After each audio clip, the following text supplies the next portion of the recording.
Robert stepping up. Bang! Bang! It's time to level up your game. Introducing the all-new ESPN app. All of ESPN, all in one place. Your home for the most live sports and the best championship moments. The electricity is palpable.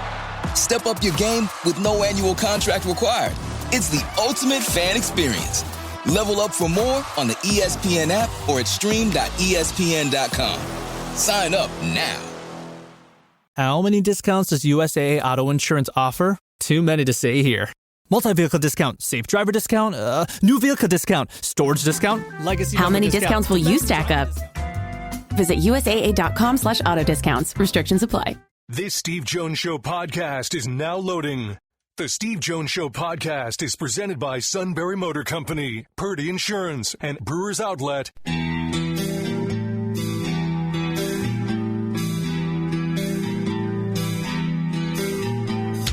Bringing you an in-depth look at Penn State sports and more. This is the Steve Jones Show on News Radio 1070 WKOK.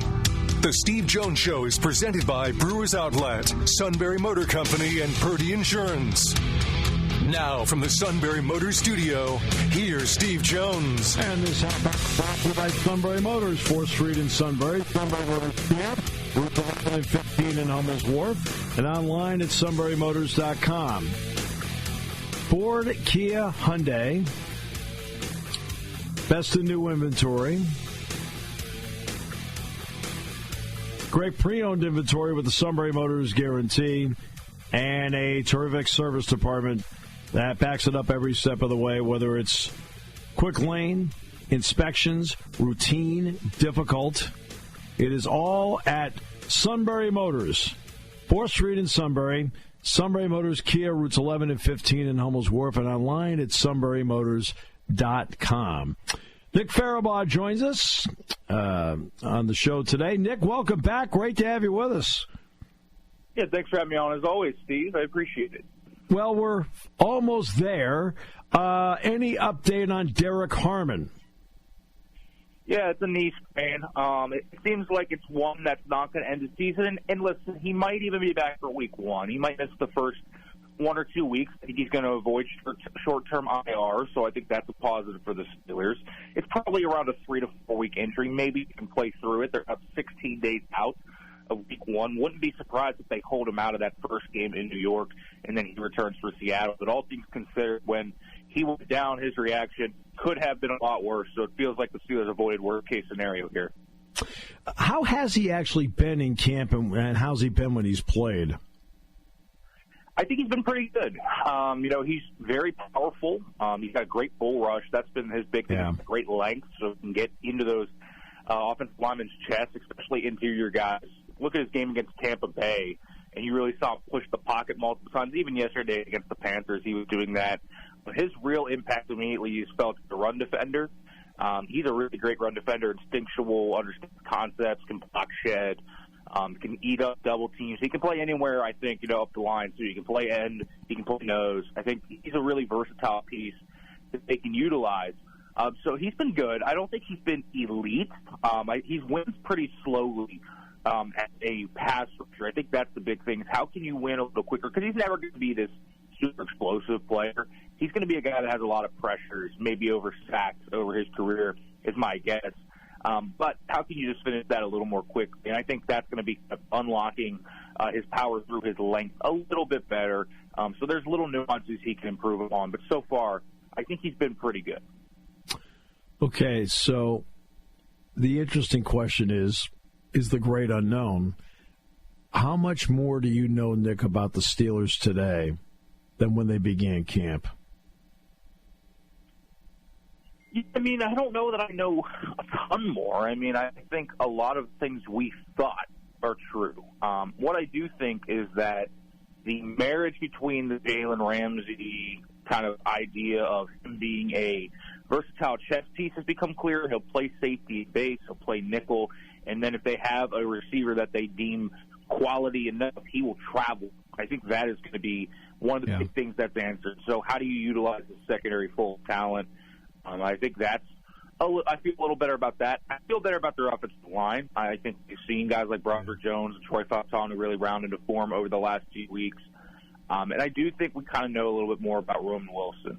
I don't know a ton more about what this offense is going to look like. I do think we've seen some of it, but I think the Steelers are still hiding some of the mold between Rodgers and Arthur Smith. How is it going to play out in game? Because we're going to see him go empty. We're going to see 12, 13 personnel. We're going to see a lot of different things. It's a very odd confluence of ideas. And so I think that's going to be something that's really going to play out over the season. And, a lot of the guys haven't been on the field at the same time. Like, Joe Smith's been banged up. Rodgers has luckily been there the entire time working on his chemistry, but Calvin Austin's been hurt. They give DK plenty of days off. So it's kind of an interesting kind of mold in saying, hey, how are these things going to work together when they're fully displayed? Because I think that's one thing we still don't know. I feel like there's a clear vision for the run game, a clear vision for the defensive scheme. But the passing game is still one that we got to figure out.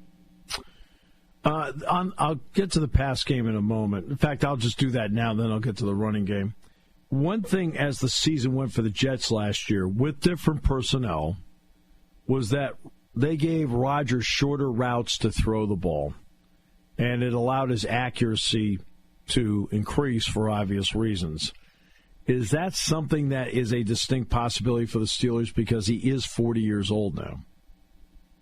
I do think so. And as you talk about, the decline of Rodgers from his peak, I think downfield accuracy has been number one on that. He did miss a few throws there. The other thing the Jets had was just a lot of offensive line injuries or guys like Tyron Smith not playing well, so the O-line didn't play well. So they had to get the ball out quick. So there's that. And the other thing that kind of hurt when you just kind of fall into this quick game trap. Quick game's obviously a big part of things, but it can't be everything. And what happens with that is essentially what happened with Big Ben late in his career is teams just speed up, they play the quick game, and you essentially become shut out of the quick game. And so they do need to make sure that the downfield part of this passing offense is still they have a ton of guys to be able to do it with. Roman Wilson showcased an ability to do that. Scotty Miller played himself with the roster of being a downfield threat.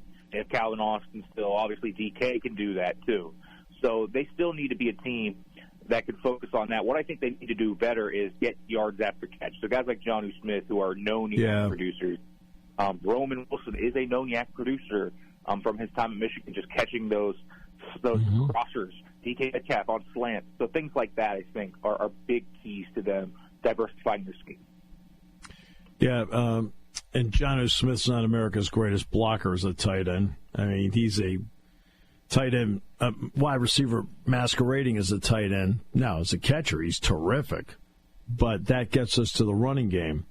Can they get some balance in this running game? Because you've got three guys back there that don't know what it's like to be a full-time NFL running back, down in and down out. Yeah, that's going to be the key. And, I mean, I think Jaylen Warren, obviously, yesterday was a little rough. Caleb Johnson has kind of found his bearings finally, but I'm not sure he's ready to take on the full-time game. He's not a three-down running back right now. He's not a great pass protector. He's not a great receiver. So naturally it's going to slant towards Gainwell and Warren. I think it's going to be more of like a three-headed kind of do-it-all committee. I think that's what it's going to be like. And I think Warren's going to lead that committee. I think he's going to get a lot of Caleb Johnson in the early downs, and we'll see how Gainwell fits in there. I think they're going to run a little bit of two running backs this year because they've split out Gainwell a lot as a receiver, and he's a really good receiver out in the slot. Yes, he is. I don't hate that idea.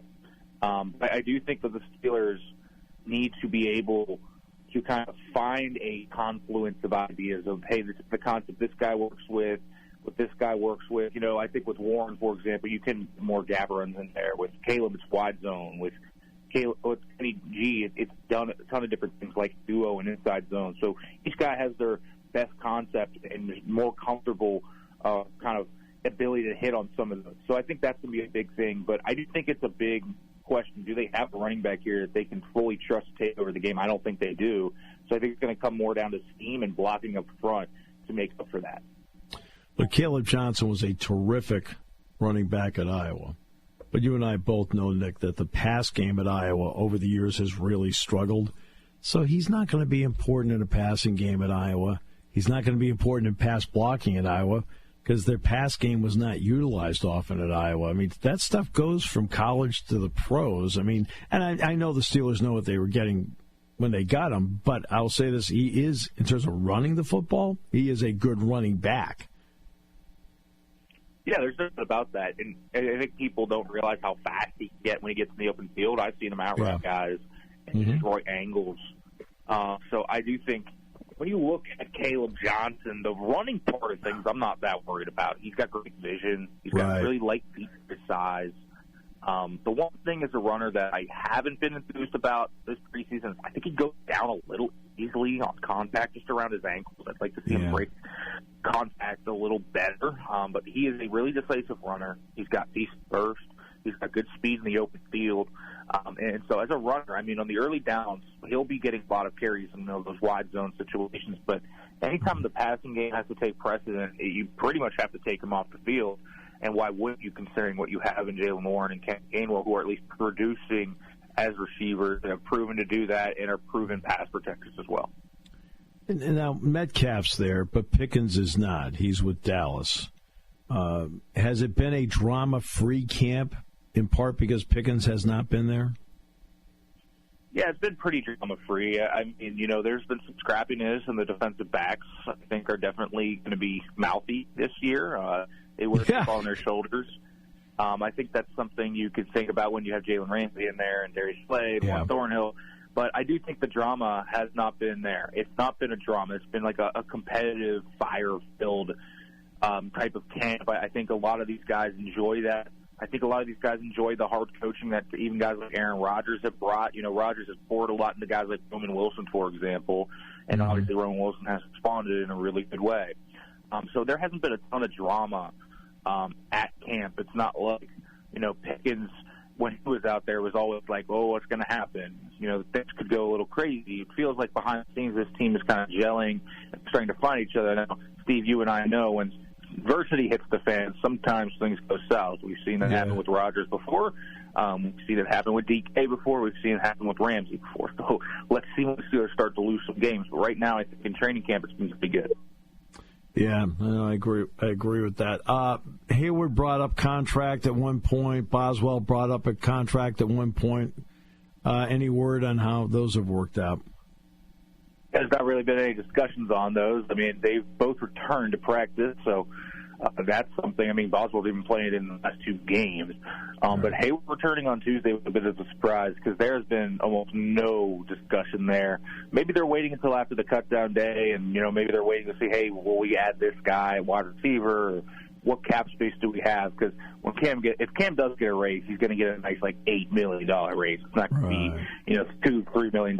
It's going to be significant from his 2026 bonus, which is around $13 million. He'll get a good chunk of that this year if they do that. But right now, it doesn't seem like there's much of a resolution in terms of both those getting fixed.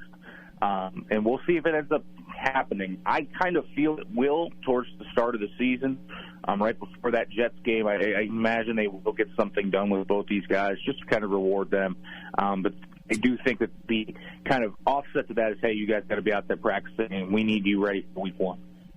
Nick, is there a player or two that's actually done really well in the preseason that you're interested to see if they do make the cut? Yeah, I mean, I think Andres Pete actually has been somebody that I really like. You know, they signed him late as a veteran, trying to get this offensive line depth, which I think has been a real weak point for them throughout camp. They've had some injuries as well among their key depth guys. And here he comes in, you know, over 100 career starts with the Saints. He's played pretty well for them. He can play left tackle, can play left guard. He would be a huge boost if they can fit him on this roster, and I think they should. So he's somebody that has really kind of flashed to me at times. And then the other guy that has stuck out, and I think has done well, is Zazio Tomowo, who is on the defensive line, number 72. A lot of people probably don't kind of check in on him, but you look at him in the third and fourth quarters when he's been alongside guys like Loudermilk and Logan. He's looked better than that. He's more explosive. He's got powerful hands. He's got good physical tools. I think he should make this roster. And then the last guy, actually, is Carson Bruner out of Washington, who I think had a nice preseason. Great active special teamer, special teams captain at Washington. and he's been really active in the run game and has some coverage upside. He's battling Mark Robinson, who we know who Mark Robinson is. He's a hammer to nail. He's a great run defender, great special teamer, but Bruner's been really impressive in a lot of the phases. Bruner, of course, I saw a lot of video on him getting ready for the Washington game. He's a guy that knows how to play. I mean, I think he's an impressive player. You know who he reminds me of? The guy they got from Temple a few years ago that played on special teams for him, Matakavich. That's who he reminds me of in some ways. It's not a bad comparison. Nick, always a pleasure. Appreciate the time and the great information. Have me on as always, Steve. I do appreciate you always inviting me on. Hey, Nick, thanks so much. You do a great job. Nick Farabaugh. We'll come back with more in a moment. Great to have you with us today. Half hour brought to you by Purdy Insurance, Market Street in Sunbury. Go to purdyinsurance.com, and by Sunbury Motors, 4th Street in Sunbury. Sunbury Motors Kia, routes 11 and 15 in Hummel's Wharf, here on News Radio 1070 WKOK. Party time, game time, or just fun time. Doesn't matter what time it is, because it's Brewers Outlet time. The beverage supermarket has the area's largest beer selection. Imports, microbrews, ciders, and domestics. Pick from over 100 ice-cold 12-packs and dozens of 24-ounce singles. Soda, snacks, hot sauces, fresh roasted peanuts. Make it one-stop party shopping, and don't forget the pickle bar. So whatever you're celebrating or just doing it up, Brewers Outlet, Reagan Street, Sunbury wants to see you. And thank you for your years of patronage. Hi, this is Season. For over 100 years, the Purdy Insurance Agency has been protecting families and businesses of the greater Susquehanna Valley and beyond. With the experience of our trained and knowledgeable staff, you can rest assured that your needs will be evaluated and met by some of the industry's best representatives. No matter what your insurance needs are, call Purdy Insurance today at 570-286-5855. Visit our website at purdyinsurance.com or check us out on Facebook to see what we can do for you. This episode is brought to you by FX's Alien Earth, the official podcast. Each week, host Adam Rogers is joined by guests, including the show's creator, cast, and crew, in this exclusive companion podcast. They will explore story elements, deep dive into character motivations, and offer an episode-by-episode behind-the-scenes breakdown of each terrifying chapter in this new series. Search FX's Alien Earth wherever you listen to podcasts.